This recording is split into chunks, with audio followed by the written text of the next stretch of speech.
Welcome to Season 4, Episode 45 of the Outlap F1 Podcast, part of the Ship Studios Podcast Network, and this is the 2022 Brazilian Grand Prix race review. I am your host, James, along with my wonderful and still pretty young co-host, Andy. Andy, how you doing? Happy almost birthday. We're just minutes away.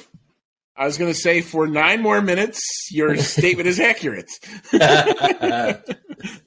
But, yeah, doing good. Got a chance to enjoy two of my favorite sports today, even though the results didn't necessarily pan out for me. But F1 and football on a Sunday, you can't necessarily beat that. So it's been a good day. It's a good way to spend the last little bit of time in your 30s, I'm sure. Just a few minutes to go. But yes, we did have an F1 race today, and we're going to talk all about that. But first, I must remind everybody you can find us on Twitter, Instagram, Discord, Reddit, and YouTube at Outlap F1 Podcast. Of course, you can check out our link tree on our Twitter profile page. Do us a solid and quick like and subscribe if you're watching on YouTube. And if you're listening on Apple Podcasts or Spotify, please click that 5-star review button. It helps us get the show out there to you fine people. You can email the show at chatnow@outlapf1.com. You can check out our website at www.outlapf1.com, where you'll find our entire back catalog of episodes, which includes our F1 for Beginners episode all the way back on episode 4 of this season. Make sure you direct your new friends who are newly getting into F1 to that episode where we kind of explain things from soup to nuts, team by team, all the crazy rules. All right, maybe not all of them, but most of the rules we think you need to know. Enough of them to at least get you started. And then there's still ones that confuse us, as we found out today, too. Yeah, you're always learning new rules. And the ones you learn at this point are stupid. And we just complain about them. But Andy, why don't you tell us about F1 Nation, Outlap F1 Nation, who continues to step up? Yes, thank you so much, as always, to our continued monetary supporters. And thank you all so much for continuing to do that. Specifically, Dean Warwick, Yuri Dolchester, Paul Weaver, Quentin Warden, Cody Walsh, Kevin Kelly, Regan Stanzik, Timothy Brown, and Jonathan Scott. If you'd like to become a member of our Outlap F1 Nation, please feel free to see our link in our show notes. $1, $5, whatever you'd like to do, we would be most grateful for it. We do use it to all goes back into the show to make the show better, make the production that much better, sharper, cleaner. That's what we're all trying to do. So we would be most appreciative if you'd like to do that. So thank you. Yeah, thank you to all of you for doing that. And for anybody else that wants to join, you can check our show notes, link to the page, and there's a link to the Anchor support page for you to do that as well. Special shout out to all the supporters, but especially John, who's supporting me currently by allowing me to drink the fine bourbon he sent me from our bet from last year. So it always tastes good on a Sunday. Can't get enough. And of course, you can check out Manscaped, manscaped.com, where you can use code OUTLAP, OUTLAP, all one word, for 20% off and free shipping on all of your manscaping needs. You can check out the F1guy.com for our boy Vincenzo Landino's t-shirt line. There you go. Scuderia is back. I say 2 in the top 4 is worthy for this shirt to make its first appearance in quite some time. I was going to say, it's back. It's out of the closet. Look at you. Yeah. Nice and clean and mostly pressed, so it's looking pretty good. I felt like wearing red. Also, you can check out Athletic Greens at athleticgreens.com/emerging. And once again, our sponsor this week is the Portage Park Development Project, a thriving community in the Upland Metaverse. If you are from Chicago, like Andy and I, Portage Park might sound familiar. That's because the Upland Metaverse is based on real-world cities and properties, and Portage Park is an actual neighborhood right here in Chicago, and we want to show you the best Portage Park has to offer. Come join us. Links to the Portage Park Discord server, racing track maps, and socials are in our podcast show notes. We hope to see you in the Metaverse. All right, Eddie, let's go ahead and jump right into the headlines of the day. Why don't you read yours first? And it looks like John wrote in, so why don't you give us John's after yours? All right. So mine is a quote from a movie. It's actually G.I. Jane, and there's a scene in there where he's getting ready to basically give the business to somebody who screwed over his teammate. And so the quote is, "However long or short a time is that you have with us, there are 2 words you're going to learn to put together. Team mate."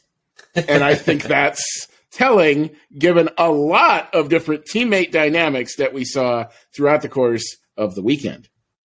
And Johns has come in and said, "Congrats to Max Verstappen on solidifying himself on the Mount Rushmore of F1 pieces of shit. If there is a racing god, Red Bull will be as slow as fuck next year. It's good to hear from John. All of that is something we'll get into in just a little bit. We'll explain where that's coming from as we get into the race. His love for Max knows no bounds, Andy. My headline, besides being happy birthday, Andy, is, of course, what the fuck is going on at Red Bull? Because I turned off the race. I had it on the main TV with the Bears game on the side. So after the race ended, it's like, all right, I don't need to watch George Russell's celebration. So I turned that off, put the Bears back on the main TV, and a few hours later, checked kind of Twitter, and the shit had hit the fan. So we'll get into all of that in a little bit. But before we do, I think it's time for a qualifying recap. All right, so let's hope this works. All right, so way back on Friday, as I'll get the volume on this right, we had the traditional qualifying, which was in both wet and dry conditions. So going out in P20 was the Haas Ferrari of Mick Schumacher, P19 Yuki Tsunoda, P18 Valtteri Bottas, P17 Zhou Guanyu, P16 was Nicholas Latifi. Going through to Q2 but going no farther in P15 was Lance Stroll, P14 Daniel Ricciardo, P13 Sebastian Vettel, P12, Pierre Gasly. P11 was Alex Albon. The top 10 from 10 to 1. And notice who I'm not saying until the very end, by the way. P10, Charles Leclerc. P9, Sergio Checo Perez. P8, Lewis Hamilton. P7, Fernando Alonso. P6, Esteban Ocon. P5, Carlos Sainz. P4, Lando Norris. Still a name I haven't said yet. P3, George Russell. P2, Max Verstappen, and in P1, his teammate finished last. He finished first. The number 20 of Kevin Magnussen for Haas. USA F1 team representing yo. Just what you wish for on your birthday weekend, I'm sure, Andy. I mean, what an incredible moment. I mean, for all the dull and doldrums that we had in Mexico, this sport never ceases to amaze. So, if anybody had legitimately bet Kevin Magnussen on pole position, I would have thought you insane, and I would have asked, why are you throwing money away? But hot damn, the guy went out and did it. And a bunch of different circumstances, all had to happen, all had to play in his favor. But a 111.674, best time of the weekend. Yeah, that was wild. Lewis tried to ruin it there at the end. But the craziest thing for me was because of the timing of qualifying with being a sprint weekend, I wasn't able to watch it live. So I'm like, I'll record it. I'll just avoid people talking about F1, which, is harder than it used to be in the U.S. But still not that hard. So I was like, I'll watch it, Friday night. I'll have a drink and I'll check it out. But I made the mistake of opening Twitter at some point in the early evening. And the first thing I saw was a tweet, the picture of Kevin Magnussen wins pole. And so right away I closed it and I thought about it for a second. I'm like, that had to have been some account or some parody bullshit. I was like, there is no way Kevin Magnussen's on pole. And then sure as shit, I'm watching qualifying and I'm like I feel like he barely got through, the first couple rounds. And then it comes to the third round. I'm like, K-Mag's still in there. I was like, was it fake? And then he's on pole and they're not going out. I'm like, this is crazy. I thought that was facetious for sure, but it was actually the real deal. So just maybe the craziest qualifying result I can remember in quite some time. Spa that didn't exist probably is right up there too. But K-Mag being on pole saves Haas season. But crazy. Andy, even crazier, it is now officially time, sir. This one's for you. To you. Happy birthday, Mr. President. Happy birthday, Andy. Thank you. Thank you very much. Yes, it is. This drink's for you, sir. over the hill. But still plenty more left, I guarantee you. Yeah, many more to you, sir. It's many more until I get to the point you're at now. for me. I hope you have many more yourself. Thank you. Appreciate that. Yes, sir. All right, so let's jump right into the sprint recap. I think I'll run through this one, Andy. You're getting up there in age now, so I don't want you to have to go through the qualifying and the sprint back to back. That would just be rude. You don't want me to strain myself. Okay, I got it. Yeah, the show can't afford you to go out on a short-term leave. All right, so for the sprint no, I can't. We had did not finish. Alexander Albon, Nicholas Latifi in 19th, Fernando Alonso in 18th, Esteban Ocon in 17th, Lance Stroll finishing in 16th, Yuki Tsunoda in 15th, Valtteri Bottas in 14th, Zhou Guanyu in 13th, Mick Schumacher in 12th, Daniel Ricciardo in 11th, Pierre Gasly in 10th, Sebastian Vettel just outside the points in 9th, K-Mag dropped down to 8th place throughout the course of the race, but did secure himself a point. Lando Norris in 7th, Charles Leclerc in 6th, Sergio Checo Perez in 5th place, just behind his teammate Max Verstappen in 4th, refusing to give up the extra place to his teammate who needed it. Lewis Hamilton in 3rd, Carlos Sainz in 2nd, and George Russell gets a race win, sprint race nonetheless, but George Russell with the win on Saturday. All right, Andy, 2 incidents to talk about in the sprint recap. I guess kind of 3, but we'll start off with Stroll versus Vettel. Stroll is a piece of shit. Yeah, not really. Can't defend that. I mean, that was freaking dangerous. The same move that we saw him do at Coda, with Alonso, you could maybe debate, was a late move, but maybe it wasn't really a late move. This looked pretty damn blatant to me, coming out of the Senna S, going into, I think it was turn 4. Just rode his teammate completely off the road, so much so that Vettel, kicks into the barrier, not the barrier, but the curbing, and dust and everything flies up. Yeah. His response on the radio was like, okay, which I thought was actually pretty classic. And the stewards came down pretty hard on Lance. They gave him a 10-second penalty, which was assessed after the race, obviously because there were no pit stops, so it dropped him significantly down the order. I think he was 13th or something. I think it drops him all the way to where is he? 16th on the sprint. Entertaining sprint, very quick sprint. It was over and done in about a half an hour. Yeah. Couple nice moves for the lead. I thought the Russell move on Verstappen, and really Red Bull kind of showing that they were human, because they had picked basically the wrong tire. They were on mediums and everybody else was on softs. Softs were definitely the way to go.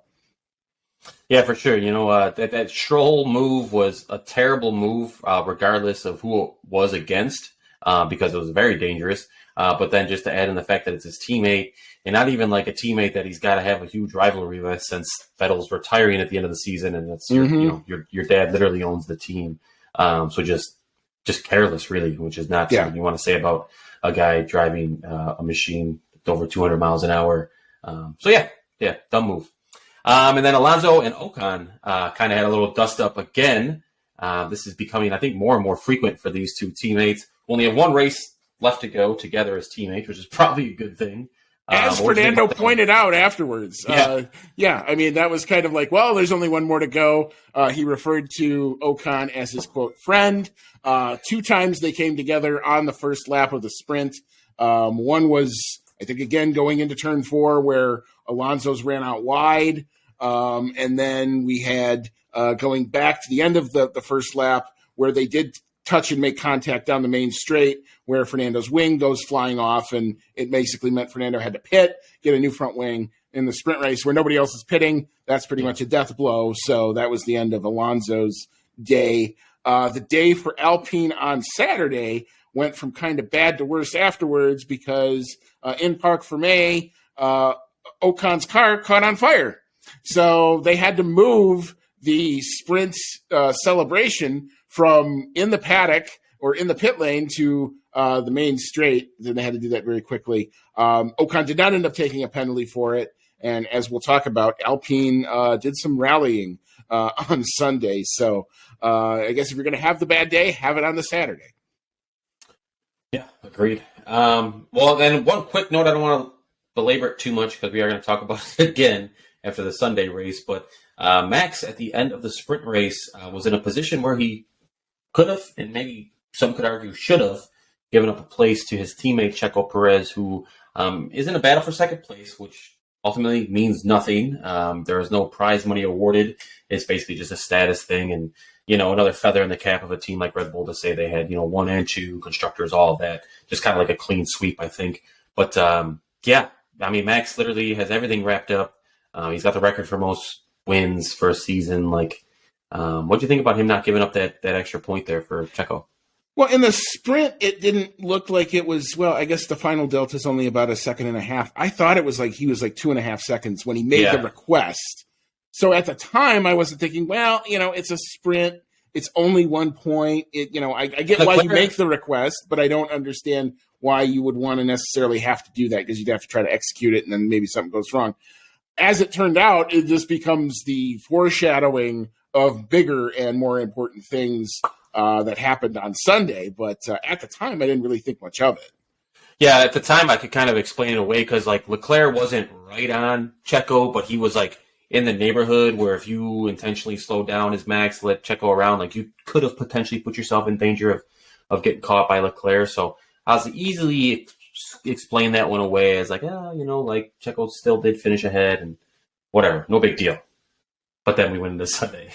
Yeah, and then we 24 hours, a few hours later. Yes. So let's go ahead. Lights out. We're going to discuss the actual Sunday race, the main event. And for that, we first start off with the back markers. We've got K-Mag, who didn't even make it a lap after his great qualifying. And Daniel Ricciardo also DNFs. Lando Norris DNFs as well. Karma's a bitch there. We can get into that in a second. Yuki Tsunoda finished in 17th. Nicholas Latifi finished in 16th. Albon in 15th. Pierre Gasly in 14th. And Mick Schumacher out of the points yet again in 13th. So what do you want to start off with first, Andy? Both McLarens in the back markers portion tonight. Where do you want to go? Yeah, definitely painful. I guess we'll open with the K-Mag Danny incident. Lap 1. Danny's trying to make up a couple places. He had moved. He started 14th in qualifying, moved up to 11th in the sprint. Was on the outside of the points, looking in, trying to get into the points. Tried to move on the inside. I think it was turn 5.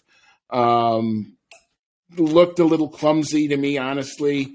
There really wasn't. K-Mag's on the racing line the entire time. Danny's trying to make a gap that I don't think really necessarily existed. It was always going to get shoved off as they went into that corner. He was always going to get closed off, and that's what happened. Front wing hits rear left tire, rear right tire. Front left hits rear right. K-Mag spins out.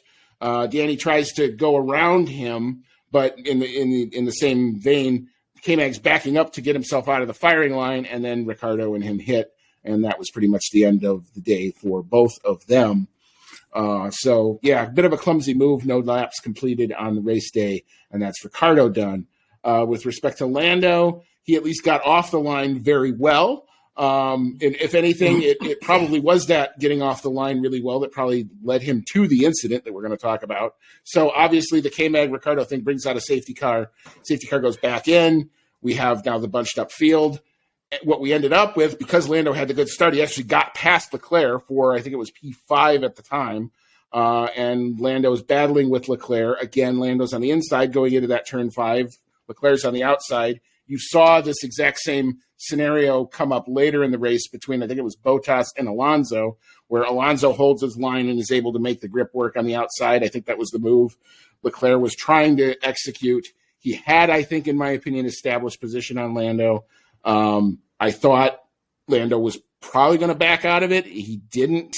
Comes across, hits the inside of the curb, and that forces him into the rear of Leclerc's car. Both cars suffer some damage. Leclerc ends up in the wall and amazingly manages to get it going again.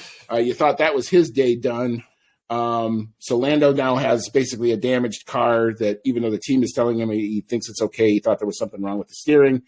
His engine then craps out on him, I think on, lap 50 or something like that. So that proves out to be the safety car that changes the whole scope of the race. But yeah, not a good day for McLaren. The P4 battle, the math gets really, really hard to try to catch Alpine now. Alpine had the bad day on Saturday. McLaren had the bad day on Sunday. I think I would have rather it switched, to be honest with you, at least as a fan. Yeah, more points available on Sunday. Man, I've never cursed Lando Norris so viciously as I did today, Andy. Was not a fan of his for a brief minute there. But then, you know what? Karma did come back, and he turned things around and was kind of the reason that Leclerc could finish where he did, which I don't want to get too far into Leclerc's day. We can talk about him when we get to the midfield. But, it was a bummer for Magnussen to end his weekend like that. Doesn't even finish a lap on race day after the incredible Friday afternoon he had. And then, just McLaren really probably the last thing they could ever want to do with the race they're in for fourth. And then really nothing else really kind of jumping out at me.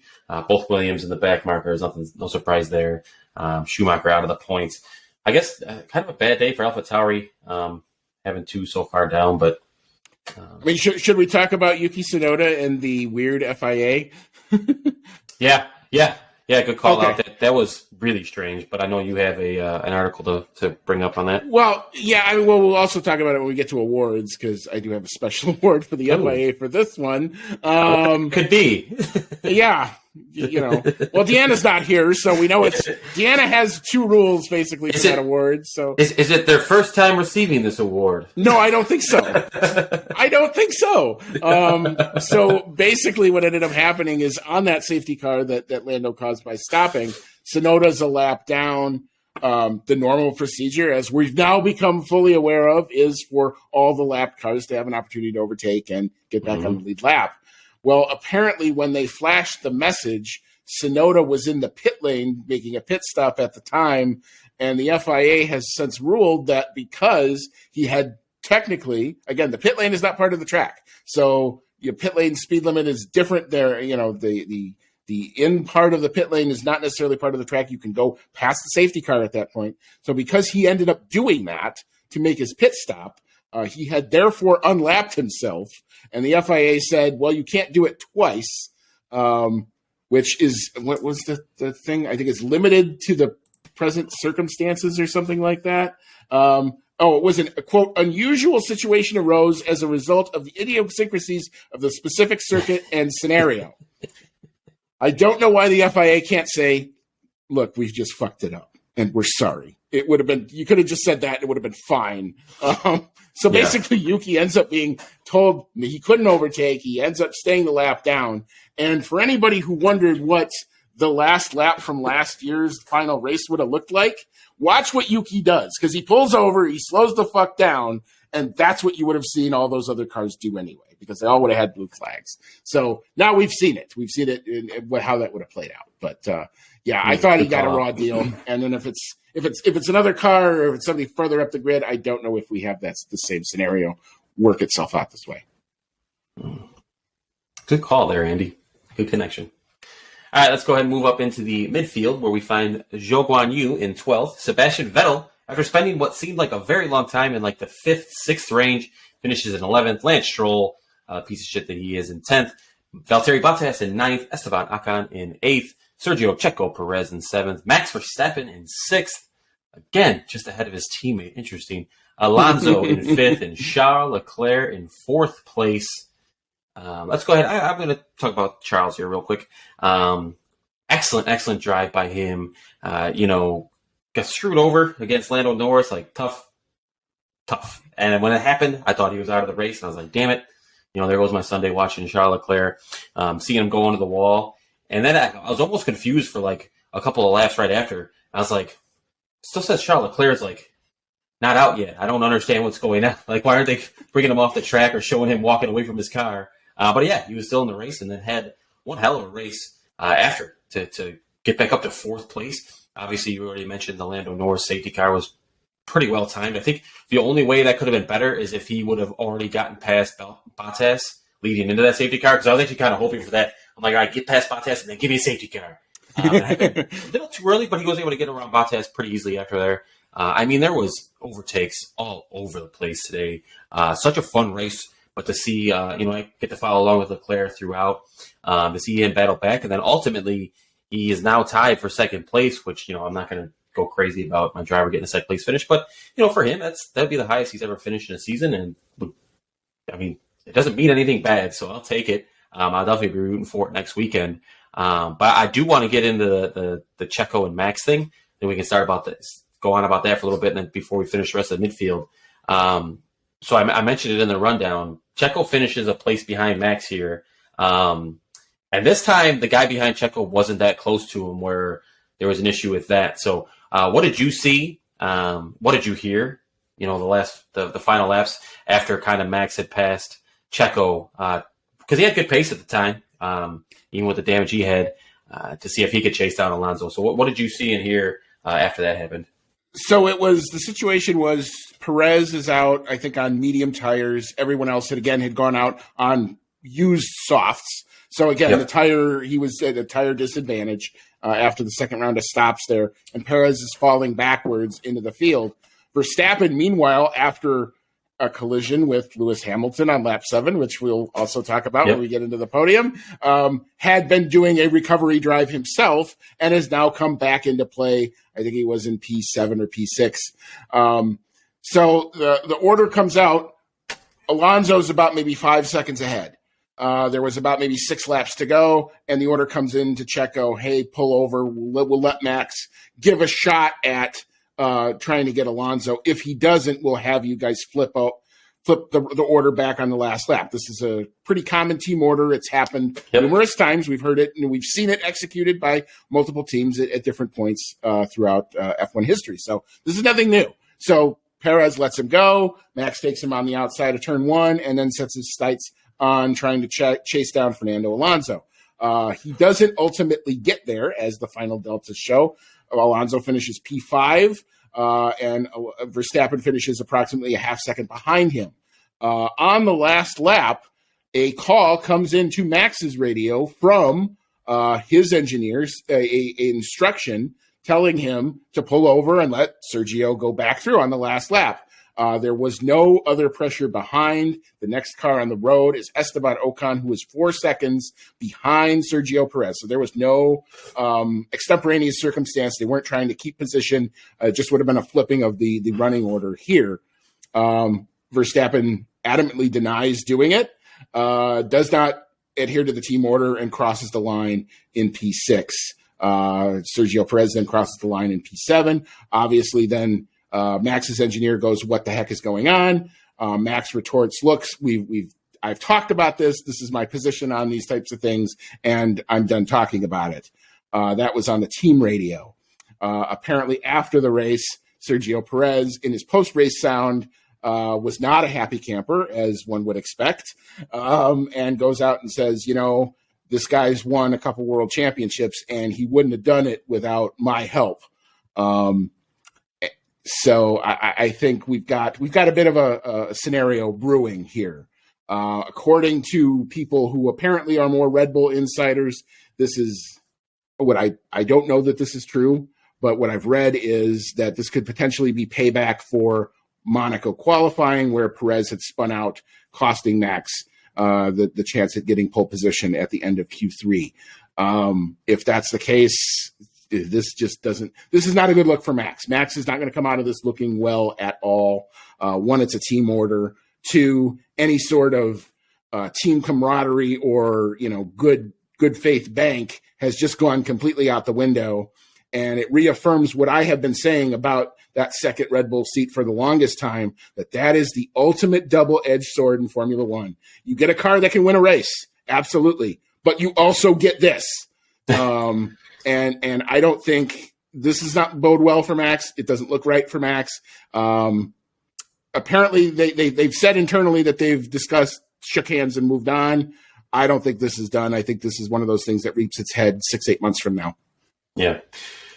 Yeah, I think no matter what the reasoning behind it, it makes Max look bad, I think, even if he thinks he can justify it.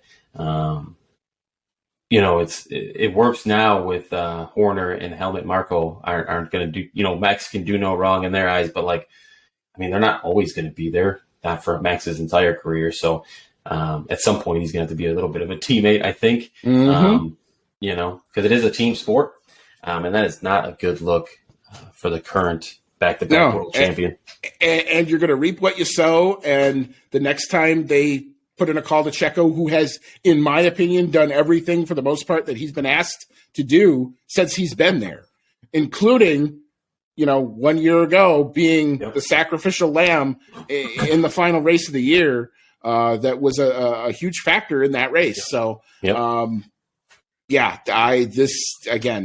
don't understand why Max is doing it. He doesn't have to do it. I think this was just a bit of a petulant child coming back out. I think Max has taken steps over the course of this year to suppress that, but that's obviously still there. And the ugly head came back out today. That's all I can say about it. Yeah, not a good look. So a little bit of disarray, maybe some cracks in the foundation over at Red Bull, even in the midst of their most successful season in some time. Mm-hmm. So real quick through the rest of the midfield, Aston Martin's finishing 11th and 10th. Probably would have been nice to see Vettel get a point in the final race of his, or potentially final race of his in Brazil. I know he likes that track like a lot of the drivers do. Alpine to finish in 8th and 5th.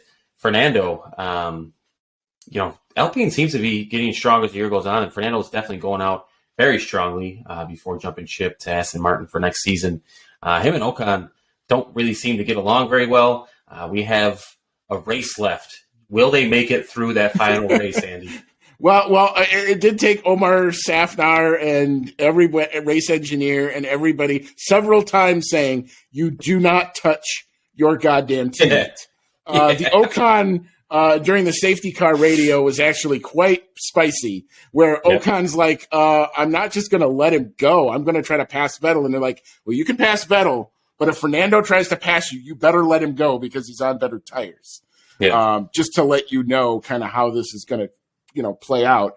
And, for Ocon, he's going to lose a spicy teammate, and he's going to gain a spicier teammate in Pierre Gasly, who apparently I thought I read, now this may be just total rumor, but I thought I saw something cross that said apparently they've worked out an arrangement where like each of their families will alternate what race weekends they go to, so they're not at the track together. So whatever this thing is between Gasly and Ocon, it goes pretty damn deep. So this is going to be a thing to watch going into next year. Oh my god! And now the spotlight's going to be solely on Otmar to try to keep the house in line. He's done a, and the weird thing about it is the car, if they can keep it on track and they can keep it from catching fire and all the rest of that stuff, is really fast, as was evidenced today. I mean, Alonso carved through the field. He started at the back. He finishes 5th.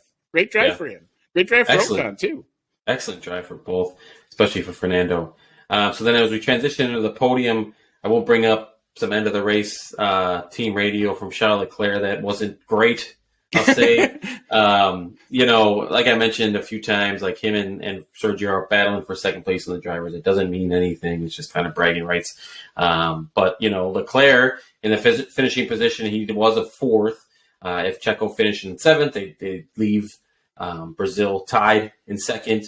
So I'm sure he wanted any advantage he could get going in the last race. So he was asking the team radio, just, hey, do you remember where the championship is right now? Maybe you should let me pass. Carlos Sainz, my teammate, yada, yada, yada. I as soon as he said it, I rolled my eyes and I was like, Charles, please don't say that again. You're making yourselves look terrible. Like, they're not going to take a podium away from your teammate just so you can get an extra couple points or 3 points more. Shut up, dude. Like, go chase it down if you want to pass them, but you're not going to be gifted a podium. If they had been like 5th and 4th, I think it would be more reasonable ask. I don't think they would have done it, but yeah, you're not getting a free podium. Well, not only that, but the prevailing factor is for me the gap to who's behind. With Red Bull, there was nobody anywhere going to threaten either of those positions. Alonso only finishes less than a second almost behind Leclerc there. So if they tried to do something like that, Fernando's not going to wait around and watch the position swap and just take his position and go home. And with Ferrari's luck, Yeah, Alonso would have finished on the podium if they had tried to swap the drivers. Yeah. Yeah, no, there was, and there, not to mention there's 4 seconds gap between Sainz and Leclerc. That's a huge thing to ask Sainz, one, to give up a podium, which you're not going to do, and two, with that amount of gap, it's I don't even know how you even execute that maneuver successfully. So, I mean, don't analysis paralysis yourself there, Charles. Yeah. You got the best position you were going to get today based on what you had thrown at you. I thought it was a great drive. And it was, a radio message that doesn't tarnish it by any stretch, at least for me, but puts a negative spin on what otherwise was a good day for him. Yeah. Yeah. So Sainz, as we started talking about, did finish on the third step of the podium in third place. After starting the race in 7th, he finished the sprint in 2nd, had a 5-place penalty due to the engine parts there. But, a great drive from him to move up from 7th to 3rd. Couldn't have asked for much more. I don't think Ferrari had the ultimate pace to challenge Mercedes, who was just in a great position this weekend. I think they've been building stronger to get their sole win of the season, their sole 1-2 then obviously of the season. It came at almost the last possible second, but Mercedes seems to be on a bit of an upward trend. Thankfully, Ferrari finished 3-4 to make sure they still stayed ahead in the Constructors' Championship. Don't have that locked up, but still in a pretty good position there, which does mean millions of dollars. But I think more importantly, I'm sure Mercedes doesn't actually want to finish it in 2nd because they need all the time they can get in the wind tunnel and things as possible. But definitely seems like they're on the right track. So they could really be maybe in the challenge from the beginning next season. Yeah, assuming they can get the car righted. Here, you've been watching them get incrementally closer, I think, the last 3-4 races. And this finally put them over the top. Obviously, this was a race where Red Bull and Verstappen seemed a little bit more vulnerable than they usually were. But they didn't really have anything necessarily to play for. And with a track that suited their car, especially in race pace, especially in sprint pace, both Mercedes looked just a class of the field this weekend. I thought, once they got through kind of the qualifying, it wasn't so great. But, in race trim, my God, that car just was hooked up. Even Hamilton, after sustaining some damage with the collision with Verstappen on lap 7, still managed to come back. I think he dropped down to P8, sliced through the field again and finishes ultimately P2. And George Russell, for as much as we wanted to criticize his starts the last few rounds, this one was as straight and smooth as you like, and was basically gone and was able to open up and just kind of control pace throughout. Did have the late safety car start that he had to deal with, but no real challenge from Lewis there at the end, even though apparently both Mercedes were free to race. But first win for George Russell. Apparently he really likes the second to last race of the season. So I guess the demons of Bahrain Outer from a couple years ago are now fully expunged. And now we have a new race winner. So congrats to George. Yeah, big ups to George getting his first race win, preventing Lewis from getting his first race win of the season. I was really hoping they'd be a little bit closer there at the end. I wanted to see those two race because I don't think Lewis was letting Russell have that one because, Lewis wants to keep his streak of a race win in each season going. But not quite there for him, for Lewis anyway. George Russell, I think, was pure class today, got the job done, and deserves every bit of that win. All right, so I think did we cover all the incidents? Well, the only one we haven't, we haven't really talked about Lewis and Max on lap 7. True. So this is coming out of the first safety car. Green flag drops. They go into the Senna S's. I think Lewis is on the outside trying to overtake Verstappen. The Senna S's obviously do what an S does. So you're on the outside, then the inside, then the outside. And right at, I think, the second apex, both Max and Lewis came together. Lots of debris. Max ended up having to pit, change his wing. Lewis, like I said, dropped, I think, from wherever he was to right around 8th or 9th place. Had to rally. Lucky he didn't sustain any floor damage or anything like that. And these new spec of F1 cars apparently can take a licking and keep on ticking if you hit them in the right places. Right. But if you hit them in the wrong places, they crumble. But, we saw Leclerc get going again. We saw Lewis keep going at pace. We saw Norris manage to keep going at pace, even though he had some damage. So, we've seen just some uber reliability in certain areas and some not great reliability in others. So that's something to kind of watch for as we continue to go forward. Do we see more beating and banging? I don't know if that's a good thing, but it does look like at least the cars can take some of it. But I don't know. I thought this was as close to a 50-50 incident as you could possibly get. I think it's both guys going for the same piece of tarmac. Shocking. We've seen Lewis and Max incidents before. The stewards ultimately decided that Max was the one more at fault than Lewis. Martin Brundle didn't apparently think so, live. I'm going to call it a 50-50. And I would have said the damage they got probably was enough of a punishment for both. So that's where I would have left it. But what's your thought? I'm Team Brundle on this one. I thought for sure Lewis was going to get the penalty if a penalty was given out there. Max had the inside there. That sure seemed like Lewis didn't leave him, tracks with, and did seemingly turn in on him. I know I'm trying to be as unbiased as possible. Very much not a Lewis guy. Not to say that I'm the biggest Max guy, but I would definitely put more of the blame on Lewis there. Once again, Lewis gets into some sort of incident and it just manages to pretty much stay on track and recover a race and get in second. He's extremely lucky in those situations, I feel like, for the most part. But, they both racing hard. And that's what happened. Would it have been different if they were racing for a championship again? I don't know who's to say, but Max had nothing to lose there. He's the champion. I would have thought there probably would have been more carnage had there been more on the line. But it is obvious. These two have been kind of they hadn't really had many comings together this season, but it is obvious that as the emperor would say, the hate flows strong with both of them there. And I think that's just apparent. I just don't think these two like each other, even though I think they are very, very much alike in a lot of ways that nobody wants to admit. But that having been said, these two clearly don't like each other, and they clearly the psychological game. If you allow Lewis to make a comment here or there, he's going to do that. He is the master of getting inside of people's heads. And don't think that he's forgotten how to do that. Next year I think might be very, very spicy, especially if Mercedes can be on the pace. We talked about it in our preview episode, if Red Bull come back a little bit, because of the sanction and all that other stuff, it could be very spicy, especially put Ferrari in that mix, put Alpine and McLaren in that mix. And you've got hopefully the ideal is 5 teams going at it. In different tracks with teams being better at certain circuits and other teams being better at others. That would be an amazing thing to watch.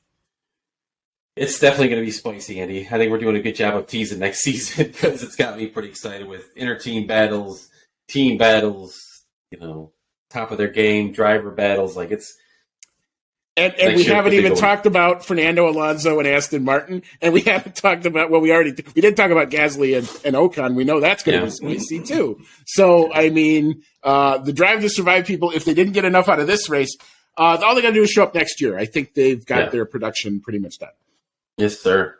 All right, let's go ahead and take a quick break here from some sponsors, pay some bills, and we'll be back to do some driver and constructor standings, some fan emails, weekly awards, and of course our predictions, which. For once, I want to talk about these things. I bet you do. So come on back. We'll be here. Welcome back to Season 4, Episode 45 of the Outlap F1 Podcast, part of the Ship It Studios Podcast Network, and this is the 2022 Brazilian Grand Prix race review. Once again, I am your mid-30s host, James, along with my over-the-hill co-host, Andy. On the night of your birth, we are back, and I've got the driver standings top 10. Max Verstappen, of course. He was the champ. He is the champ. And he'll continue to be the champ until next year at the earliest. He's in first. Charles Leclerc now and Sergio Checo Perez tied at 290 points apiece going into the last race. So that should be some excitement there. George Russell in fourth. Lewis Hamilton then 25 points behind him. So Lewis Hamilton would need to win the race and get an extra point for the fastest lap, and George Russell to finish without a point in order for Lewis Hamilton to beat his teammate. So that's interesting. Carlos Sainz in 6th. Lando Norris comfortably in 6th, I should say. He's 6 points behind Lewis Hamilton. Lando Norris quite a ways adrift from that with 113 points in 7th place. Esteban Ocon then in 8th, just 5 points ahead of his teammate Fernando Alonso, and Valtteri Bottas bringing up the rear as far as the top 10 goes with 49 points. Andy, run through the recap of the team standings, if you would please. Yep. So Red Bull Racing Powertrains way out in front. They have clinched the Constructors' Championship. They have 719 points. Second place is Ferrari on 524. Third place is Mercedes with a mathematical opportunity to overtake them next week on 505. Fourth is Alpine on 167, now 19 points clear of McLaren on 148. Sixth place, Alfa Romeo on 55, only 5 points clear of Aston Martin. They check in 7th place with 50 points. Eighth place, lots of drama here, believe it or not. Haas Ferrari, because of the Kevin Magnussen sprint point, increased their lead from 1 to 2. So they are 2 points clear of AlphaTauri, who did not score today. 37 versus 35. And, of course, Williams maintained 10th place with 8 points. All right, thank you, Andy. Now we'll move on to our fan email section that I will read here. We have Rachel Fleming, as usual, first up, and she says, firstly, what a race from George. He's deserved that win so much, and it's revenge from Merck taking that win away from him in 2020. It also continues the trend of British drivers winning at least one race in a season since 2006, and at least a British driver or car winning a race since the 1950s. But what a poor team player Max Verstappen is. Okay, we don't know the whole reasoning why he wouldn't help Sergio, but it does make it sound like that when the boot is on the other foot, Max won't help. Poor weekend from him. I'm not so sure I can disagree with anything Rachel said this time. No, I mean, this is, I think this is a wonderful recap of a lot of things. Max is going to reap what he sows, man. I can't defend what he did today. I thought it was a bad move, a dumb move, a short-sighted move. And that's something that Max has not done this season. He's not been short-sighted really on anything until now. So what the fallout of this is going to be, I don't think you're going to see it today. I don't think you're going to see it maybe 6 months from now. And maybe a year from now when he needs Sergio to do something, Sergio might not want to do that. So you're going to reap what you sow. I thought it was a bad move, bad idea. Yes, sir. And the formula, thoughts on today's GP? He says, super boring processional with no talking points at all. Kidding, of course. I loved it. The entire weekend was a complete banger. This will likely be the only Drive to Survive episode I care to watch. Finally, Andy, if you want to switch your fanhood to one of the American teams, no one would blame you. It might, in fact, be healthier. Wearing papaya is an emotional burden for me these days. So, fellow traveler on the road there with you, just that road of sorrow. You can't enjoy the ups and the highs without the lows and the pain of days like today. So I've learned to embrace it, live in the suck, embrace the suck, and know that there's going to be better days ahead. Lando's an exceptional talent. I think we're going to find out if Oscar's an exceptional talent next year. So I am fascinated to see how that dynamic's going to play out. I don't know if it's going to work, but I like the fact that they're at least taking a shot at it. Spoken like a true Chicago sports fan, Andy. I'm used to that too. You know, an hour later, I watched my football team completely ass face itself, and but they're exciting, and it gave us a better draft pick. So fine, but still, you know, in the moment, it's still really annoying. Like I can rationalize with the best of them, but in the moment, I was still like, God damn it. And then we got Mike, who came in and said, Interlagos, keep on giving Verstappen his beep, beep, beep, beep, beep. Perez doesn't deserve such treatment, so that might be John's burner account. But no, wait, there is a John comment coming up. Eric said, well, that's George from Greece. That's George Astopoulos. Okay. Eric says, my thoughts, fuck Max. Dave Doherty asks for our thoughts on Mercedes' race. We touched on it. I think Mercedes, obviously their best race weekend of the year, definitely found some pace. Should expect a team like Mercedes to get stronger throughout the year. They're still a team that won, 8 straight Constructors Championships. So they're still an awesome team. They just started off on a bad foot, but they fought all season, and they're in a much better position now. Agreed. Yep. And then we've got John here commenting in, congrats to George on a long-awaited first win. Nice to see the Silver Arrow showing up to play today. With the incident between Hamilton and Verstappen, I put most of the blame on Hamilton. However, since Verstappen admitted post-race that he knew there would be contact and purposely chose not to back out, I'm fine with that piece of shit getting a 5-second penalty. So, no surprise where John lands on the Hamilton-Verstappen debate here. Different perspectives on the same incident, and that's what makes our dynamic great. Is we take all of it. That's right. That's what makes us human. All right, let's go ahead and move into the weekly awards segment. For that, we start off with rubbish as usual. So John wrote in. He said Max for being a deplorable piece of shit. Andy, what say you? I feel like I sound like a broken record, but I feel like I have to keep calling this stuff out. The fan behavior, at least this week online, I think continues to be a bit of a problem. We saw Alpine, especially after Saturday. Yes, the teammates came together. It was not a good day for them, but they even issued a statement saying that I think they identified something like, I don't know how they did this, but they identified like 800-something toxic tweets, of which 162 probably went way beyond the line. Again, I don't know how you're ranking them or how you're doing it, but the fact that that's that many that quickly, this was only a couple hours after the sprint. I think the line between trying to be funny and being really mean and hurtful can get very, very blurred. And I just wish that all fans, and I just continue to say this, and I'll continue to say this, I think F1 fans are some of the best people in the world, but we need to be nicer to each other, and I hope that we can do that. Number 2, in terms of the rubbish, Tsunoda is owed an apology from the FIA. This explanation that they have come up with to twist themselves in and out when all they had to say was, look, we screwed up and didn't and won't admit it. It's such a joke, and that we're not even surprised by this anymore. But like I've said many times before as well, I think it's time to take that rule book and burn it down and rewrite it and game it out so that we don't end up with a specific track and a specific set of circumstances that contravenes a rule that we all thought we knew. Very good. Andy, for my rubbish, I'm just saying that the people trying to suck the fun out of everything, sports debates are one of my favorite things to do in my free time with friends and family. And it's typically just supposed to be fun and just talking shit and having a good time. And constantly, it just goes to another level of late, especially on Twitter. So, it'd be nice to have a healthy community again one day, but I don't know. We'll see if we ever get back there. For analysis paralysis, John writes in, Red Bull / Checo for being stupid enough to trust Max to not be a deplorable piece of shit.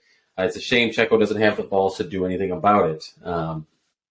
Not sure what John would advise him to do about it in this situation, because I think Checo still likes cashing the checks that Red Bull writes, and I'm sure he likes being in F1. So he's kind of painted into a bit of a corner there. What do you got for analysis paralysis, Andy? A couple things actually from Friday and Saturday. On Friday, I think the obvious one is Ferrari for the Q3 split strategy of one car on soft tires and one car on inters, which were 6 seconds slower. Charles Leclerc, I think, has a legitimate beef. Why the hell did you send me out on inter tires? And also, then, if you're going to do that, why don't you give the guy who's higher up in the championship and needs the points the more aggressive strategy? Again, didn't make sense there. And then my other one would be Red Bull for putting both their drivers on medium tires at some odd times that clearly didn't work. We saw Checo drop today. We saw Max be very vulnerable in the sprint because of it. All right, thank you, Andy. For my analysis paralysis, so I'm actually saying Lando Norris. I'm sure he thought that he could take Leclerc out, and that'll be the end of his day, and he'd have a great day after that. But little did Lando know that karma would bite him in the ass, and it did. He's out, Leclerc's in, and Leclerc gets a fourth. So screw you, Lando. I'll go back to liking you next week, but for now, I'm not a fan of yours, sir. All right, for Dark Horse, I'm saying Fernando Alonso. I think it was another incredible drive by him. He's the Alpine's looking strong. Different parts throughout the year, and especially towards the end of the season gets going. And Fernando really extracts every last little bit of performance out of that thing. So I wonder if part of him lashing out recently is him regretting a little bit the decision he made. But who knows? Maybe Aston Martin's got something working there. But for this race on Sunday, Fernando Alonso is my dark horse for sure. John would say Leclerc, but he lost it for being a little maybe shit and begging for his team to give him a podium. So I'll say Alonso, honorable mention to K-Mag. I already said my piece about the Leclerc thing. I don't think he was begging. He did mention it a couple times. He wasn't asking. He was asking for the points, not the podium. But whatever. I don't want to argue about it because I think it was stupid too. What do you got? What do you got for dark horse, Andy? Kevin Magnussen for the qualifying. Those are the moments why we watch. To watch that team, which has been through hell in a handbasket, who was at the absolute bottom of the grid, 4 seconds off the pace last year, to be able to, within a year, again, lots of circumstances had to make this happen, but to watch the genuine excitement and the genuine fun of watching K-Mag in the car once he realized it happened, to see Gunther's reaction, to see the whole team celebrating, that's the moment why you watch this sport. I love the fact that the sport gives it to you when you least expect it. Nobody thought that thing was coming. It was a great moment, and I totally sopped all that up. In terms of the race itself, Leclerc, I think, gets a mention here for an incredible recovery drive, especially after hitting the wall as hard as he did, or hitting the barriers as hard as he did. I thought that car was done. I was shocked that he got it going. And then I was shocked that he was going and at pace and carving up the field. And can't mention carving up the field without mentioning Fernando Alonso here. Maybe just driving out for himself and didn't care, but that's the talent that he has. He's the same type of, he's got a lot of max in him that way, and sometimes fuck his teammate, but at the same minute, he's good and he's very good, and you cannot not respect the talent. So well done, Fernando, today. All right, Andy, for driver of the day, who do you got? Congratulations to George Russell on victory number 1. I think it's going to be the first of many for him. So great drive, great start, managed the pace, didn't freak out in the moment. He did have a 7-time world champion less than 2 seconds behind him at the end, who would have probably sent a move down because you mentioned it earlier. He wants to get a win. He's had a win every year that he's been a professional. So unless he gets it next weekend, I don't think it's going to happen. So it won't happen. So because we're out of races. But I thought George Russell did the job both in the sprint and in the race today. All right, I'm right there with you. I got George Russell as well for all the reasons you listed. And then John says, Andy, for being a kick-ass dude who was born today, honorable mention to George Russell on it all weekend. All right, so that wraps up. Thank you, John. Yeah. That wraps up the awards. So now we move on to the prediction results. I'll hand it off to you, Andy, so you can tell the listening audience what I gave you for your birthday. Well, I guess we'll do me last then. So, James, you ended up with 1 point on the weekend. You did have Lewis Hamilton coming home in second place. You matched John, who also only has Lewis Hamilton coming home in second place. Deanna comes in second place this week.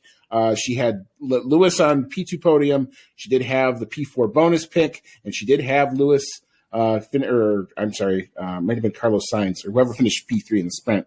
I'm sorry, but that's what she had. I finished the week. I guess I made up for my no points from last week. I had 5 points. I got the qualifying time. I had Lewis on the podium. I had fastest driver being George Russell. I actually had to do the math on this one, but I did have the fastest lap time, and I had P3 in the sprint as well. So I win, I guess, this version of the weekend But in terms of prediction standings, John is still out front on 59 points. Deanna will have to have a mega weekend to catch and pass him. She is on 55 points. You and I are neck and neck trying to keep out of the basement. I overtake you by 1 this weekend, 49 for me, 48 for you. I believe we did decide it's going to be double points, right? Next weekend? Yes, we did. All right. So everything's still in play, technically. Oh, yeah. Technically. Yeah, so exciting conclusion to come there, I'm sure. Andy, we have one race left in the season, just one race to go. And it's next weekend. No rest for the weary. Any final thoughts on the Brazilian Grand Prix race weekend? This was, for as ho-hum as Mexico was, this was the exact opposite of that. I thought all of the sessions, I thought the sprint format here works. I think we've had 2 years, and I think we can honestly say that here, if nowhere else, this is a track that should continue to get a sprint format in whatever iteration it can, because it just flat out worked. Now, it was aided by the weather, aided by some other things, but I thought the entire weekend was compelling. I was up into it basically from Friday on. There wasn't a session that you really could miss. Even seeing Logan Sargent doing his laps to get a super license point was compelling for me. So I watched, even P2. So, fun track. We go from Brazil, and now we end the season at the Yas Marina circuit in Abu Dhabi, and we will see all these final battles resolve themselves. So that'll be entertaining to watch. Big weekend for one Logan Sargent in F2. In fact, I will actually list the F2 race times and how you can watch them if you're in the U.S. So we can follow that as he tries to get himself on the grid in 2023. So lots to look forward to even next weekend. Yeah, next weekend should be a nice full weekend of racing to close out our F1 season. Man. Feels like it just started, yes. No, it's definitely been a long season. Not as insane as last year, of course. You can't really expect that 2 years in a row, but a good season nonetheless. So I'm excited to join you again on Wednesday night to preview that final race. And, of course, next Sunday evening for the final race review of the year. And then some season recap stuff, and then a much-deserved break before winter testing and all that craziness kind of begins. So, thank you all for listening. Had a great time tonight with you, Andy. Glad I could share your birthday with you, sir. Yeah, thank you very much. Thank you to everybody who has said nice things about me today. So it's very humbling, and it's nice to know that I'm appreciated. So it's good. And as always, may all your laps be fast.